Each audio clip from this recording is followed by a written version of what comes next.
What causes low testosterone? Why are you so tired all day? Why is your brain not working like it used to? Why are your workouts not delivering the results they should? And why is your drive, both in business and the bedroom, nowhere near what it used to be? Well, what if I told you these were not just signs of aging, but symptoms of a much deeper issue that's affecting millions of men just like you? Today, I'm going to share with you the biggest thing that's crushing your testosterone level. I'm Dr. Tracy Gappen, board-certified urologist, men's health expert, and the founder of the Gappen Institute, where we help high-performing men just like you achieve peak performance in every area of your life. We are experiencing what I have called a testosterone epidemic, in that we know that testosterone levels are plummeting worldwide.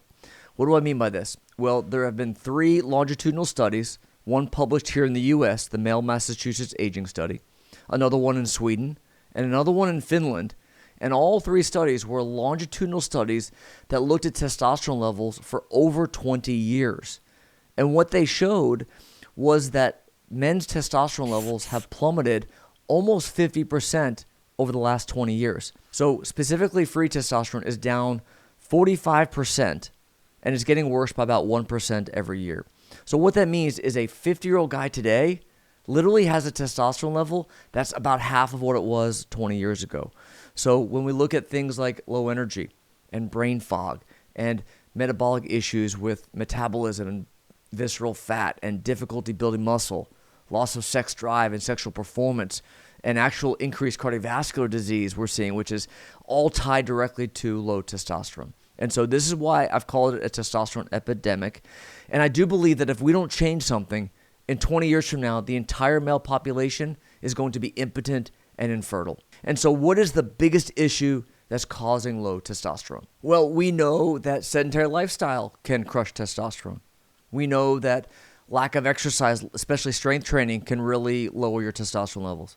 We know that a poor diet, specifically one that's high in processed, refined carbohydrates and sugar, and missing good quality fats and good quality carbs, can actually lower your testosterone level. And poor sleep is a stress on our body. And that brings us to the last big lifestyle factor that can impact our testosterone levels, and that is stress. Now, stress, whether it's from poor sleep, whether it's from psychological issues, such as worried about finance or business or marital issues or the kids or whatever, psychological stress, stress from toxins in our gut, toxins in our environment. These are all stressors to our system that can turn off testosterone production. And so those are all common issues that can affect testosterone production. But I believe the single most important factor when it comes to testosterone production is endocrine disruptors. Now, endocrine disruptors are chemicals or toxins in the environment that crush hormone function. And they could do this through a number of means. Number 1, they can affect hormone production. Number 2, they can block the hormones from functioning at the receptor level. Or 3, they can impact hormone breakdown and increase breakdown or affect the way the hormones function. And so what are examples of endocrine disruptors, and why are we making such a big deal about this? Endocrine disruptors are chemicals in our food. So for example, herbicides or pesticides that are sprayed in our crops, especially things like atrazine. Atrazine is an herbicide that's actually the second most commonly used herbicide behind glyphosate, is sprayed in our crops, especially in the Midwest. And it's been shown to dramatically impact testosterone production. In fact, there was a landmark study that showed in frogs, in male frogs, they were exposed to very low levels of atrazine in their drinking water, and it actually made the male frogs turn into female frogs who can actually lay eggs and reproduce. Think about that for a second. Male frogs became female to the point that they could lay eggs and reproduce simply by exposure to atrazine. And our crops are getting sprayed with this herbicide every day here in the U.S. In Europe, atrazine is banned. Here in the U.S., it's still allowed, and it's been shown to crush hormone production and function. We know that there are chemicals in plastic food containers. Plastic water bottles, BPA and phthalates are chemicals that have been shown to crush testosterone production. They cause infertility and a lot of other hormone issues as well. But we know that BPA and phthalates are a big contributor when it comes to low testosterone. We can look at our drinking water, and we know that studies show that there are a number of chemicals in our drinking water that our municipal water treatment plants don't do a good enough job at filtering. One of them specifically is synthetic birth control. So women's oral contraceptive pills, synthetic estrogen, is this hardy molecule that cannot get adequately filtered. And so I joke that all men here in the US are on the pill unless you're filtering your water, because our water supply is tainted with synthetic estrogen that has been shown to crush testosterone. You know, synthetic estrogen is almost like glue to a light switch, where it will bind to an androgen receptor, which is the receptor that testosterone typically binds to have its effect. And it binds to it irreversibly. It won't let go, like a glue that turns on that androgen receptor, overstimulates it, and then it never shuts off. And so what happens is these synthetic estrogen molecules will effectively block testosterone function, as well as alter production as well. We could look at phytoestrogens. You know, soy in Far East Asia is not necessarily bad for you at all. It may in fact be good for you. But here in the US, it's altered and it's not healthy. It causes an estrogenic effect that again blocks testosterone production.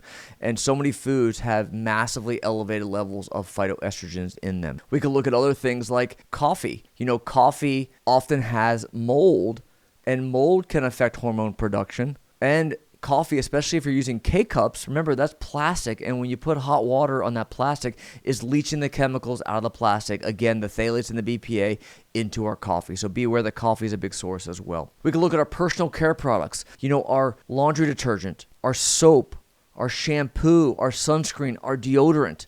All of these personal care products that we're using on a daily basis are loaded with these chemicals that have been shown to crush testosterone production and testosterone function. And so we're going to talk about how can you avoid exposure to these chemicals. Really big deal. And so what do we do about it? You know, it seems that we are bathing in this soup of endocrine disruption every day around us. What do we do about it? Well, first is awareness. We need to understand where these chemicals are, where these toxins are in our environment, and how we can avoid it. So things like, you know, eating only fresh organic fruits and vegetables, insisting on organic, so you're not eating vegetables that are sprayed with chemicals like atrazine. Insist that you're eating farm-raised, organic, grass-fed meat, and that they have not been eating feed that has been poisoned with these chemicals as well. We need to be avoiding plastic water bottles, plastic sports bottle containers, any kind of plastic food storage containers. You know, especially if you're going to take food, leftovers, for example, and put it in the microwave and heat it up. What happens is anytime you heat plastic, it will leach into the food or water that is being stored. Great example of this is you'll see a case of water bottles somewhere in the hot sun. All those plastic water bottles are leaching chemical into the water that we're drinking. And so one big thing you can do is insist that all water you drink must be filtered. You can get a filter under your sink. You can get a filter for your entire home, preferentially, that is filtering your drinking water and your ice, so you can be sure that you're clearing these toxins, especially the synthetic estrogen in our drinking water, that you need to be sure you're filtering. When it comes to personal care products, there are several apps out there that you can use to understand the ingredients of the products that you're using. So one of them is made by the Environmental Working Group. It's called Healthy Living, and it's free. Another one's called Yucca, Y-U-K-A.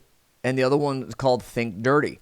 These apps will all allow you to look at the ingredients of any product on the shelf to understand what you're using, and it'll give you some alternatives on some healthy, organic, clean products that you can be using instead. And so the first part here is really understanding the sources of these chemicals and how you can hopefully avoid them. In other episodes, we're going to talk a lot more about how do we mitigate the negative consequences of stress. How can we improve lifestyle factors such as sleep and fitness and nutrition as well, because all these come into play.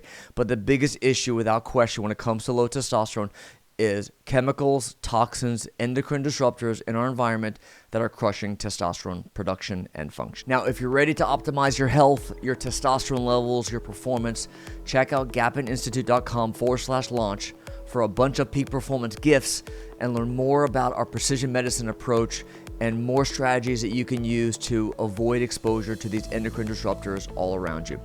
Don't forget to hit the like button and subscribe to this channel for more evidence-based insights on optimizing your health. Thanks for watching. I'll see you in the next video.